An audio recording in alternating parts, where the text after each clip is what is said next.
Welcome back. The Centers for Disease Control says this year's flu shot just isn't as effective as they hoped it would be. The flu virus that's spreading around the country has mutated, so that shot or the mist that millions of people got just won't provide the same kind of protection as usual. But that does not mean you're out of luck. There are medications to treat the flu. So even if you've been vaccinated, if you get the flu, especially if you're at high risk of severe disease, talk to your doctor about getting treated. It's too late in the season to make a new vaccine, so it's up to you to protect yourself. This is, of course, a story we brought you yesterday morning here on Daybreak, and today I'm joined by Dr. Mark Hall, Medical Director at the Kent County Health Department.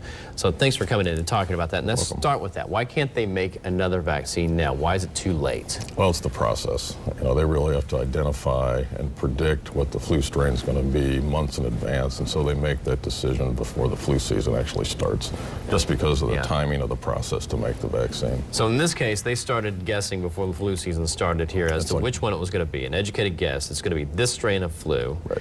And then what happened? Did it come out as a different strain, or did it change after it kind of came out? It changed, you know, after they made that decision to some degree, and that's a key point, because it's not like it's an all or nothing phenomena. The data that CDC released was about half, where it's a perfect match. Yeah. And you'd like it to be more than half.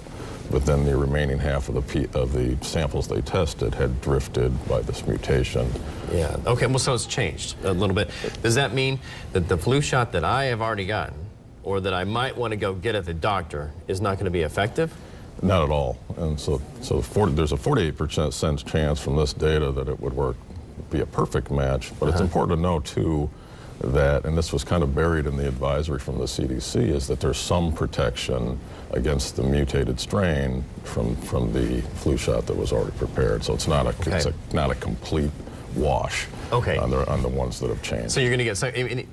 Would it actually kind of lessen the degree of the flu, possibly? Absolutely. Yeah, that's exactly kind of the terminology the CDC used. Is that, you know, a complete match, you may not get it, but if you have a mutated strain, you may have a good chance to have a less severe illness. Okay, and there's some other things that you can do out there too, right? Some kind of antiviral drugs you can take? Right, and that's part of their message, is that since it's not as ideal as we'd like it to be this year, usually antiviral treatment, such as Tamiflu, which is given after you get the flu, is a very secondary type tool against the flu. This year that may rise a little bit, and may be more of an emphasis to providers and the healthcare community, and this may be. Suddenly that becomes more important. Now, I remember in the past they've had shortages of Tamiflu. Do they have enough of that to go around, since they're going to need more of it now? That's the first thought I had when I read the advisory, and I don't know the answer to that at this point. It's generally, you know, something that a response can be made with the drug, and you know, in the previous epidemics we've had it available. So I guess the advice to come out of this, or take away from this whole thing, is one, you want to make sure you continue to get your flu shot. If you haven't gotten it, get it anyway, because it could still be some protection. But then also be very proactive and go see your doctor and get on Tamiflu if you suspect you might have the flu. Yeah, I think that's a good summary. All right, thank you so much, Doc. We appreciate you coming in to talk about that this morning here. It is 6:40.